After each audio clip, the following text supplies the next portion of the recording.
today we will be continuing the remaining topics of environmental chemistry, that is stratospheric pollution. Stratospheric pollution. You know, stratosphere, which is lying above troposphere between 10 and 50 kilometers, there lies a region called stratosphere, where ozone layer is present. That you know very well. You will see now formation and breakdown of ozone. Formation and breakdown of ozone. The upper stratosphere, it consists of considerable amount of ozone, O3, which is protecting us from harmful ultraviolet radiations coming from the sun. It is protecting us from harmful ultraviolet radiations coming from the sun. So ultraviolet radiations cause skin cancer. It is also known as, scientifically it is known as melanoma. Ultraviolet radiations cause skin cancer.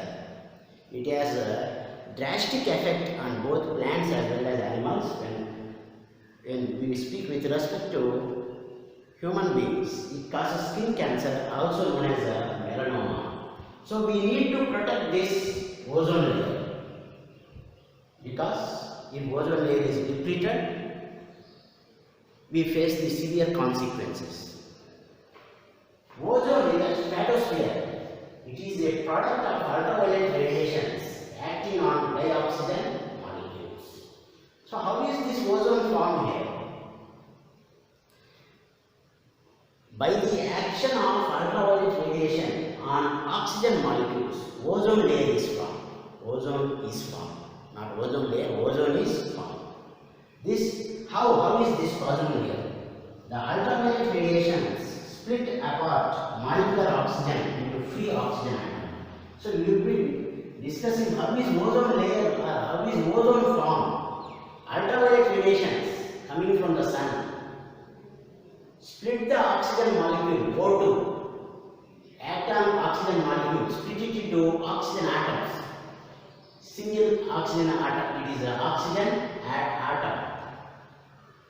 This oxygen atom combined with another molecule of oxygen to give ozone. Please see here.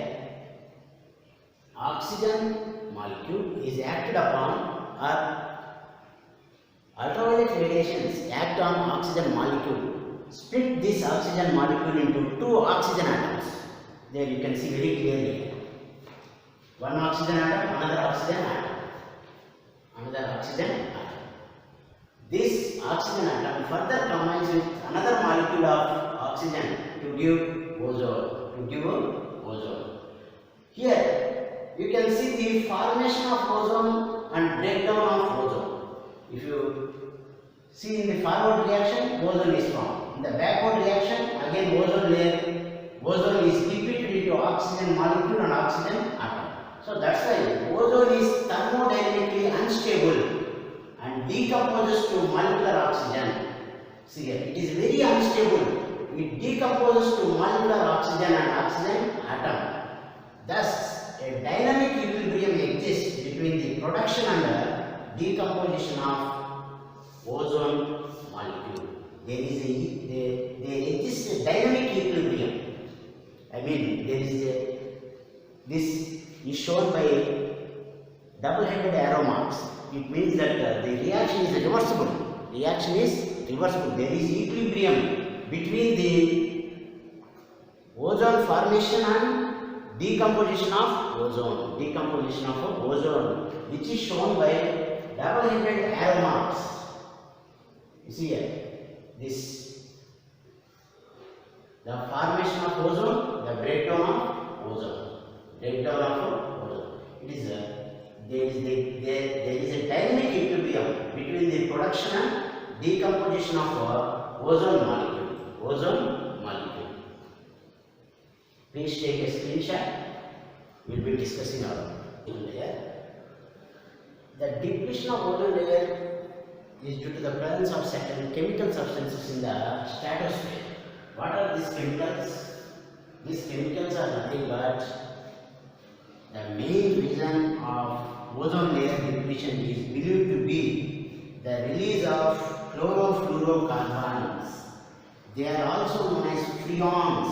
Very, very important. The main reason behind the depletion of ozone layer is the release of chlorofluorocarbons. They are also known as freons. F-R-E-O-N-S. F-R-E-O-N-S. Freons. They are all chlorofluorocarbons, also known as freons. These freons, they are non-reactive, non-flammable, non-toxic. Because of this nature, they are used in refrigerators, air conditioners, and in the production of plastic foam.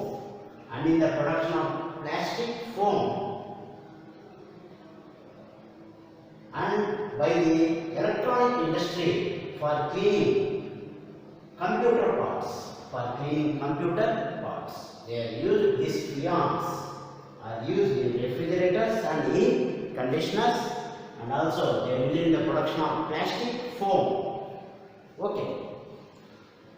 These are the description. This is the description of freons. How they damage the ozone layer, we will be seeing the reactions related to it.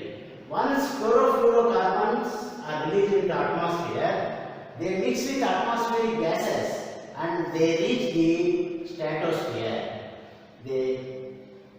Once these chlorofluorocarbons are released into the atmosphere, they mix with other atmospheric gases and they reach the stratosphere. In stratosphere, what is happening? They get broken down by powerful ultraviolet radiations releasing chlorine-free radicals. The ultraviolet radiations act on chlorofluorocarbons, thereby releasing chlorine-free radicals. What do you mean by radicals? Single electron species. Single electron species are called radicals. They are very reactive. Now we will be seeing the reactions, how the ozone layer is getting depleted. Please take a screenshot.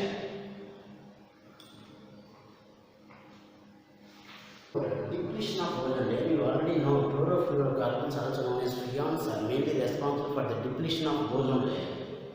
Chlorofluorocarbons whose form is CF2Cl, written like this, CF2Cl2. There is a single bond between two chlorine atoms, CF2Cl2. There is a single bond between these two chlorine atoms. This bond is broken by the action of ultraviolet radiations, and there is a breaking of this bond. As a result, each chlorine atom gets one electron with it. That is how radicals are formed. You can see like this, which are indicated by half-headed arrows. So,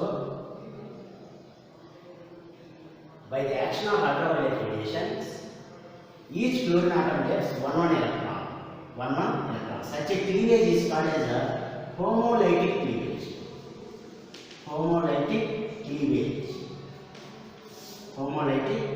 As a result of this homolytic cleavage, each chlorine atom gets one electron with it. That is called radical. Single electron species is called radical. So ultimately you got chlorine radical. These chlorine radicals, they are very reactive. They react with ozone to give chlorine monoxide radical. Chlorine monoxide radical and oxygen molecule. This chlorine monoxide radical, it further reacts with oxygen molecule to give chlorine radical. Again, to give chlorine radicals. These chlorine radicals are continuously regenerated and cause breakdown of ozone. These chlorine radicals are continuously regenerated, and again they will be reacting with ozone, forming chlorine monoxide. Again chlorine monoxide reacts with oxygen, forming chlorine radical. This reaction will be continuing, and thereby there is a depletion of ozone layer. Please, if this reaction is not given in your textbook, please take a screenshot and please write it. If there is no proper printing in your textbook, I think. Please take this screenshot and write it there. Chlorine radicals are nothing but single electron species. They are very reactive. Here I am showing you how is this radical formed. By splitting of this bond. You know this bond is formed by how many electrons? 2 electrons. One electron go with this CF2Cl, another electron will be with this Cl. Single electron species. They are called radicals. Thus, chlorofluorocarbons, they are transporting agents for continuously generating chlorine radicals in the stratosphere and damaging the ozone layer. This is how chlorofluorocarbons damage the ozone layer, because they are the transporting agents for continuously generating chlorine radicals. Chlorine radicals. They are transporting agents for continuously generating chlorine radicals into the stratosphere and damaging the ozone layer. Chlorine radical, chlorine monoxide, chlorine monoxide, one oxygen atom, that's why chlorine monoxide radical, single electron species. They are called radicals. Now, we will be studying ozone hole. Depletion of ozone layer, commonly known as ozone hole, over the south pole. Scientists observed there is depletion of ozone layer, commonly known as ozone hole, over the south pole in Antarctica. Don't think here there is a ozone hole. It means that there is there is a hole in the layer of ozone. Please don't think like that. There is the thickness of ozone is reduced. This we are calling it as a ozone hole. Don't think there is a hole in the ozone layer. Thickness of ozone layer is being reduced. That we are calling it as ozone hole. Scientists observed this ozone hole over the south pole in Antarctica. These unique conditions are responsible for the depletion of ozone layer. Unique conditions are responsible for the depletion of ozone layer. We will study the depletion of ozone layer with respect to summer and winter season. Summer season, what is happening to the ozone layer, and winter season, what is happening to the ozone layer. We will be studying about the depletion of ozone layer with respect to summer and winter season in Antarctica. Please take a screenshot. We will be continuing our discussion.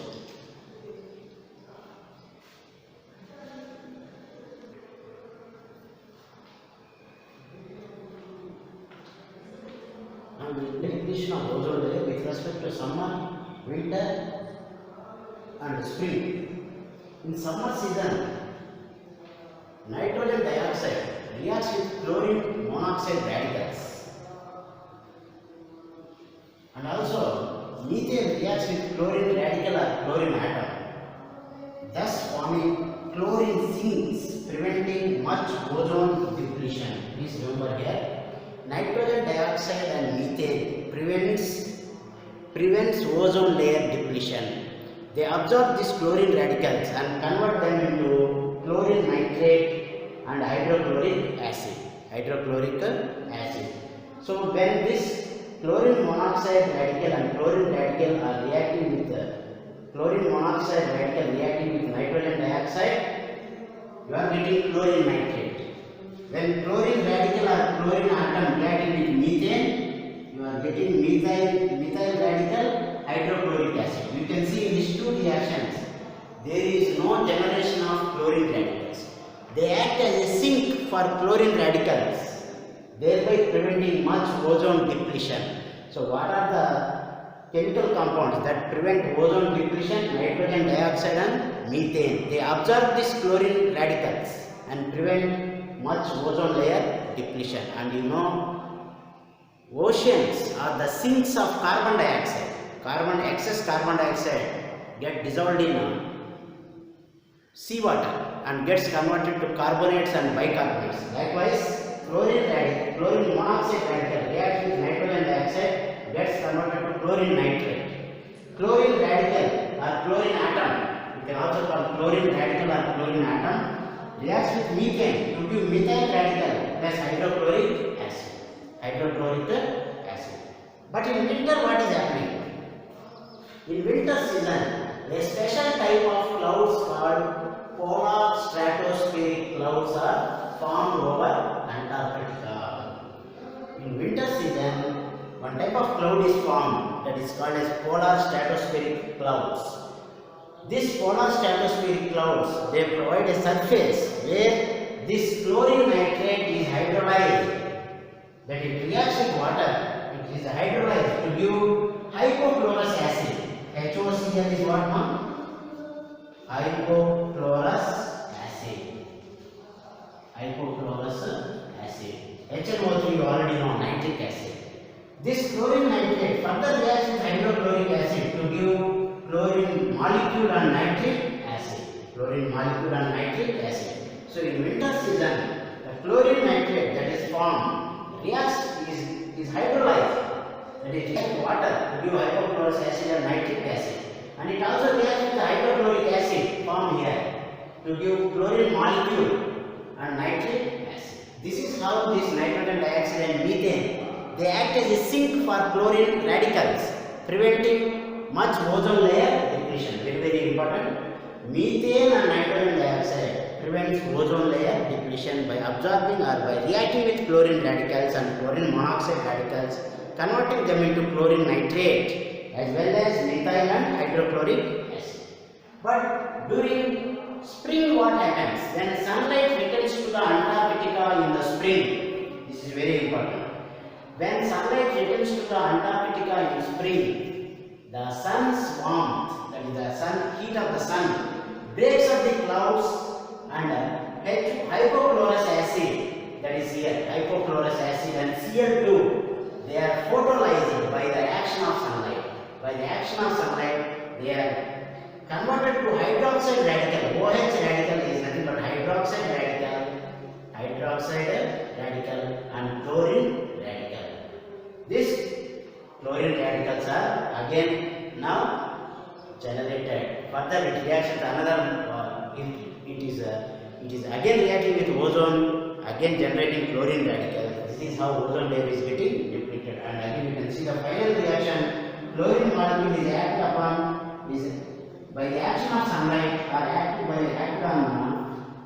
the action of sunlight gets converted to chlorine radicals or chlorine atoms which are very reactive. Chlorine radicals or chlorine atoms. You see here please, we can study the ozone layer, ozone hole formation with respect to summer and winter season. Summer season, what is happening? Nitrogen dioxide reacts with chlorine monoxide. Methane reacts with chlorine radical or chlorine atom. Then chlorine monoxide is reacting with nitrogen dioxide. We are getting chlorine nitrate. When chlorine radical is reacting with methane, we are getting CH3.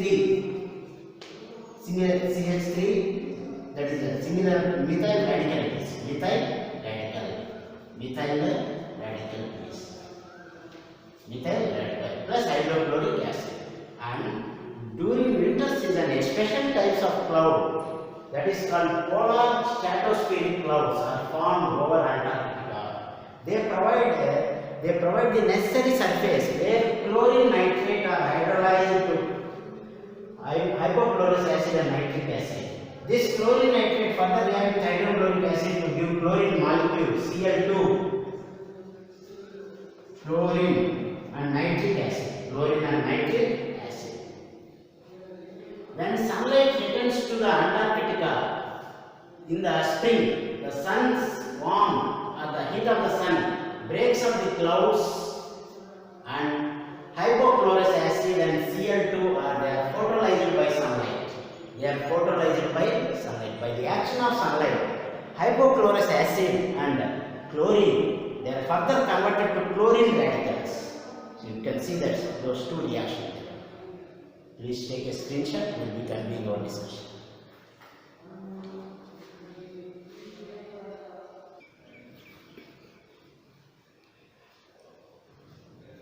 Now we will be studying depletion of ozone layer.